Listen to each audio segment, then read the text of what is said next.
हरे Krishna. Srila Prabhupada book reading में आप सभी का स्वागत है। आज हम पढ़ने जा रहे हैं श्रीमद् भगवद गीता यथारूप का छठे अध्याय का 17वां से 23वां श्लोक। तो चलिए शुरू करते हैं।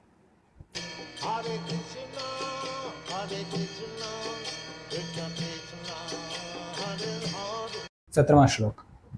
युक्ताहार विहारस्य युक्त चेष्टस्य कर्मसु युक्त स्वप्नावबोधस्य योगो भवति दुःखः। अर्थात जो खाने, सोने, आमोद प्रमोद तथा काम करने की आदतों में नियमित रहता है वह योगाभ्यास द्वारा समस्त भौतिक क्लेशों को नष्ट कर सकता है। तात्पर्य: खाने, सोने, रक्षा करने तथा मैथुन करने में जो शरीर की आवश्यकता है, अति करने से योगाभ्यास की प्रगति रुक जाती है। जहाँ तक खाने का प्रश्न है, इसे तो प्रसादम या पवित्रीकृत भोजन के रूप में नियमित बनाया जा सकता है। भगवद गीता के अनुसार भगवान कृष्ण को शाक, फूल, फल, अन्न, दुग्ध आदि भेंट किए जाते हैं। इस प्रकार एक कृष्ण भावना भावित व्यक्ति को ऐसा भोजन न करने का स्वतः प्रशिक्षण प्राप्त रहता है जो मनुष्य के खाने योग्य नहीं होता या कि सतोगुणी नहीं होता। जहाँ तक सोने का प्रश्न है, कृष्ण भावना भावित व्यक्ति कृष्ण भावनामृत में कर्म करने में निरंतर सतर्क रहता है, अतः निद्रा में वह व्यर्थ समय नहीं गंवाता। अव्यर्थ कालत्वम: कृष्ण भावना भावित व्यक्ति अपना 1 मिनट का समय भी भगवान की सेवा के बिना नहीं बिताना चाहता, अतः वह कम से कम सोता है। इसके आदर्श शील रूप गोस्वामी हैं, जो कृष्ण की सेवा में निरंतर लगे रहते थे और दिन भर में 2 घंटे से अधिक नहीं सोते थे और कभी कभी तो उतना भी नहीं सोते थे।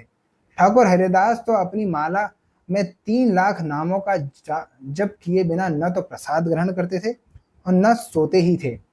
जहाँ तक कार्य का प्रश्न है, कृष्ण भावना भावित व्यक्ति ऐसा कोई भी कार्य नहीं करता जो कृष्ण से संबंधित न हो। इस प्रकार उसका कार्य सदैव नियमित रहता है और इंद्रिय तृप्ति से अदूषित।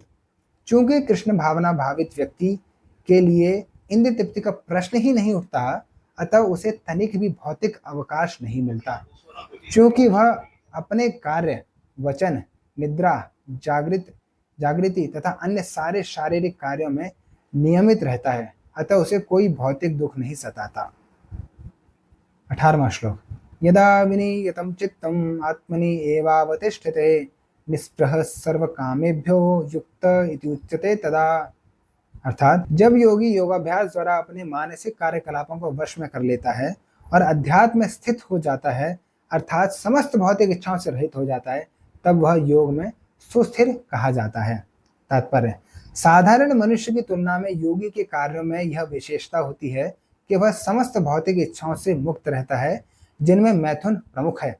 एक पूर्ण योगी अपने मानसिक कार्यों में इतना अनुशासित होता है कि उसे कोई भी भौतिक इच्छा विचलित नहीं कर सकती। यह सिद्धि अवस्था कृष्ण भावना भावित व्यक्तियों द्वारा स्वतः प्राप्त हो जाती है, जैसा कि श्रीमद् भागवतम में कहा गया है। सबे मन कृष्ण पदारविंदयोर वाचांसि वैकुंठ गुणानुवर्णने करो हरेर्मंदिर मार्जनादिषु श्रुतिं चकाराच्युत सत्कथा कथोदये मुकुंदलिंगालय दर्शने दृशौ तद्भृत्य गात्रा स्पर्शेंग संगमम् घ्राणं च तत्पाद सरोज सौरभे श्रीमत्तुलस्यारसनां तदर्पिते पादौ हरे क्षेत्र पदानुसर्पणे शिरो ऋषिकेश पदाभिवंदने कामं च दास्ये न तु काम कामया यथोत्तम श्लोक जनाशया रते। अर्थात राजा अम्बरीश ने सर्वप्रथम अपने मन को भगवान के चरण कमलों पर स्थिर कर दिया, फिर क्रमशः अपनी वाणी को कृष्ण के गुणानुवाद में लगाया, हाथों को भगवान के मंदिर को स्वच्छ करने, कानों को भगवान के कार्यकलापों को सुनने, आंखों को भगवान के दिव्य रूप का दर्शन करने, शरीर को अन्य भक्तों के शरीरों का स्पर्श करने, घ्राणेन्द्रियों को भगवान पर चढ़ाए गए कमल पुष्प की सुगंध सूंघने, जीव को भगवान के चरण कमलों पर चढ़ाए गए तुलसी पत्रों का स्वाद लेने, पांवों को तीर्थ यात्रा करने तथा भगवान के मंदिर तक जाने, सिर को भगवान को प्रणाम करने तथा अपनी इच्छाओं को भगवान की इच्छा पूरी करने में लगा दिया। ये सारे दिव्य कार्य शुद्ध भक्त के सर्वथा अनुरूप हैं। निर्विशेषवादियों के लिए यह दिव्य व्यवस्था अनिर्वचनीय हो सकती है, किंतु कृष्ण भावना भावित व्यक्ति के लिए यह अत्यंत सुगम एवं व्यवहारिक है। जैसा कि महाराज अम्बरीश की ऊपर वर्णित जीवनचर्या से स्पष्ट हो जाता है। जब तक निरंतर स्मरण द्वारा भगवान के चरण कमलों में मन को स्थिर नहीं कर लिया जाता, तब तक ऐसा दिव्य कार्य व्यवहारिक नहीं बन पाते। अतः भगवान की भक्ति में इन विविध विहित कार्यों को अर्चन कहते हैं, जिसका अर्थ है समस्त इंद्रियों को भगवान की सेवा में लगाना। इंद्रियों तथा मन को कुछ न कुछ कार्य चाहिए, कोरा निग्रह व्यवहारिक नहीं है। अतः सामान्य लोगों के लिए, विशेषकर जो लोग संन्यास आश्रम में नहीं हैं, ऊपर वर्णित इंद्रियों तथा मन का दिव्य कार्य ही दिव्य सफलता की सही विधि है, जिसे भगवद गीता में युक्त कहा गया है। 19वां श्लोक। यथा दीपो निवातस्थो नेंगते सोपमा स्मृता योगिनो यत चित्तस्य युञ्जतो योगमात्मनः। अर्थात जिस प्रकार वायु रहित स्थान में दीपक हिलता डुलता नहीं, उसी तरह जिस योगी का मन वश में रहता है वह आत्म तत्व के ध्यान में सदैव स्थिर रहता है। तात्पर्य, कृष्ण भावना भावित व्यक्ति अपने आराध्य देव के चिंतन में उसी प्रकार अविचलित रहता है जिस प्रकार वायु रहित स्थान में एक दीपक रहता है। 20वां से 23वां श्लोक।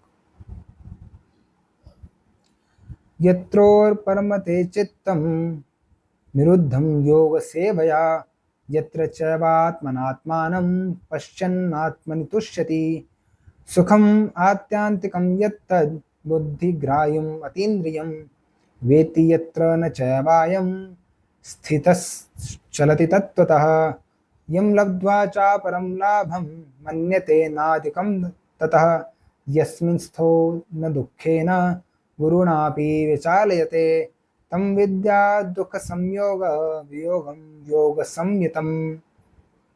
अर्थात सिद्धि की अवस्था में, जिसे समाधि कहते हैं, मनुष्य का मन योगाभ्यास के द्वारा भौतिक मानसिक क्रियाओं से पूर्णतया संयमित हो जाता है।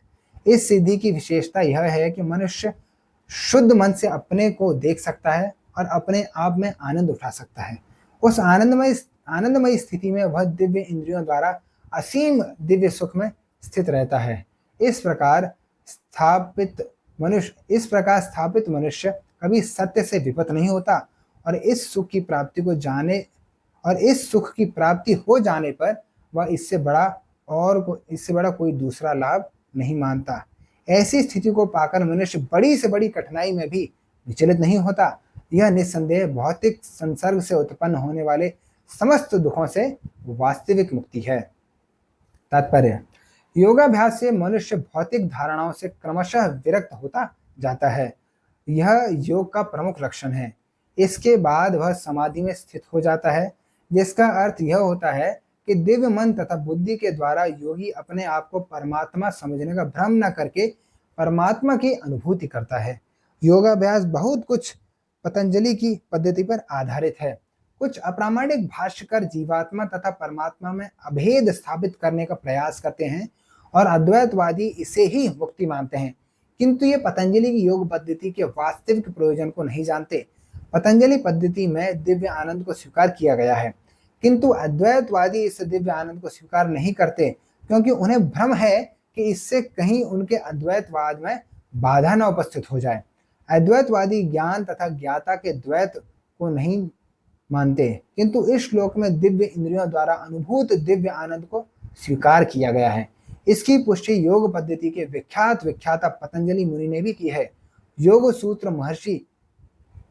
में महर्षि कहते हैं, पुरुषार्थात् शून्यानां गुणानां प्रतिप्रसवः कैवल्यं स्वरूप प्रतिष्ठा वा शक्तिरिति। यह चित्त शक्ति या अंतरंगा शक्ति दिव्य है। पुरुषार्थ का तात्पर्य धर्म, अर्थ, काम तथा अंत में परब्रह्म से तादात्म्य या मोक्ष है। अद्वैतवादी परब्रह्म से इस तादात्म्य से को कैवल्यम कहते हैं, किंतु पतंजलि के अनुसार कैवल्यम वह अंतरंगा या दिव्य शक्ति है जिससे जीवात्मा अपनी स्वाभाविक स्थिति से अवगत होता है। भगवान चैतन्य के शब्दों में यह अवस्था चेतो दर्पण मार्जनम, अर्थात मन रूपी मलिन दर्पण का मार्जन यानी शुद्धि है। यह मार्जन वास्तव में मुक्ति, यह भव महादावाग्नि निर्वापणम है। प्रारंभिक प्रारंभिक निर्वाण सिद्धांत भी इस नियम के समान है।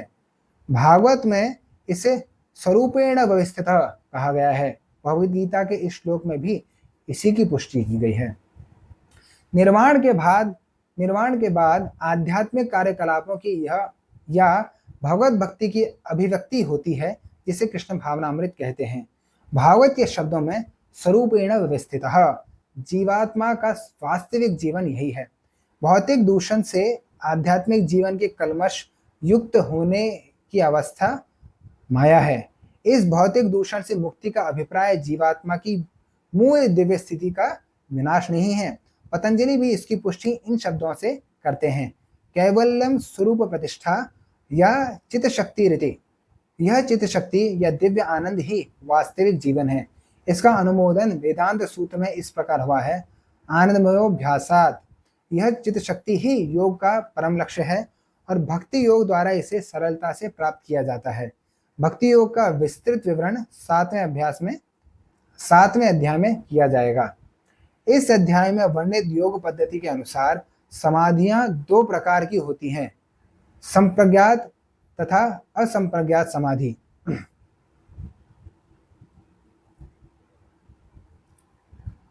जब मनुष्य विभिन्न दार्शनिक शोधों के द्वारा दिव्य स्थिति को प्राप्त होता है तो यह कहा जाता है कि उसे संप्रज्ञात समाधि प्राप्त हुई है। असंप्रज्ञात समाधि में संसारी आनंद से कोई संबंध नहीं रहता, क्योंकि इसमें मनुष्य इंद्रियों से प्राप्त होने वाले सभी प्रकार के सुखों से परे हो जाता है। एक बार इस दिव्य स्थिति को प्राप्त कर लेने पर योगी कभी उससे डिगता नहीं है। जब तक योगी स्थिति को प्राप्त नहीं कर लेता तब तक वह असफल रहता है। आजकल के तथाकथित योगाभ्यास में विभिन्न इंद्रिय सुख सम्मिलित हैं, जो योग के सर्वथा विपरीत हैं। योगी होकर यदि कोई मैथुन तथा मादक द्रव्य सेवन में अनुरक्त होता है तो यह उपहासजनक है। यहाँ तक कि जो योगी योग की सिद्धियों के प्रति आकृष्ट रहते हैं वे भी योग में आरूढ़ नहीं कहे जा सकते। यदि योगी जन योग की आनुषंगिक वस्तुओं के प्रति आकृष्ट हैं तो उन्हें सिद्धि अवस्था को प्राप्त हुआ नहीं कहा जा सकता, जैसा कि श्लोक में कहा गया है। अतः जो व्यक्ति आसनों के प्रदर्शन या सिद्धियों के चक्कर में रहते हैं उन्हें यह समझ लेना चाहिए कि इस प्रकार से योग का मुख्य उद्देश्य ही समाप्त हो जाता है। इस युग में योग की सर्वोत्तम पद्धति कृष्ण भावनामृत है, जो निराशा उत्पन्न करने वाली नहीं है। एक कृष्ण भावना भावित व्यक्ति अपने धर्म में इतना सुखी रहता है कि उसे किसी अन्य सुख की आकांक्षा नहीं रहती। इस दंभ प्रधान युग में हठ योग, ध्यान योग तथा ज्ञान योग का अभ्यास करते हुए अनेक अवरोध आ सकते हैं, किंतु कर्मयोग या भक्ति योग के पालन में ऐसी समस्या सामने नहीं आती। जब तक यह शरीर रहता है तब तक शरीर की आवश्यकताओं आहार, निद्रा, भय तथा मैथुन को पूरा करना होता है, किंतु जो व्यक्ति शुद्ध भक्ति योग में अथवा कृष्ण भावनामृत में स्थित होता है वह शरीर की आवश्यकताओं की पूर्ति करते समय इंद्रियों को उत्तेजित नहीं करता, प्रत्युत वह घाटे के सौदे का सर्वोत्तम उपयोग करके जीवन की न्यूनतम आवश्यकताओं को स्वीकार करता है और कृष्ण भावनामृत में दिव्य सुख भोगता है। वह दुर्घटनाओं, रोगों, अभावों और यहाँ तक कि अपने प्रियजनों की मृत्यु जैसी आपातकालीन घटनाओं के प्रति भी निरपेक्ष रहता है, किंतु कृष्ण भावनामृत या भक्ति योग संबंधी अपने कर्मों को पूरा करने में वह सदैव सचेत रहता है। दुर्घटनाएं उसे कर्तव्य पथ से विचलित नहीं कर पाती, जैसा कि भगवद गीता में कहा गया है, आगमो अपायनो नित्यस ताम स्थितिक्षस्व भारत। वह इन प्रासंगिक घटनाओं को सहता है क्योंकि वह यह भली भांति जानता है कि ये घटनाएं ऐसे ही आती जाती रहती हैं और इनसे उसके कर्तव्य पर कोई प्रभाव नहीं पड़ता। इस प्रकार वह योगाभ्यास में परम सिद्धि प्राप्त करता है। हरे कृष्णा। बहुत बहुत धन्यवाद आपको इस वीडियो को देखने के लिए। आपके कोई प्रश्न तो कमेंट बॉक्स में डालिए। आपको वीडियो अच्छा लगा तो लाइक करें और चैनल को सब्सक्राइब करें। हरे कृष्ण।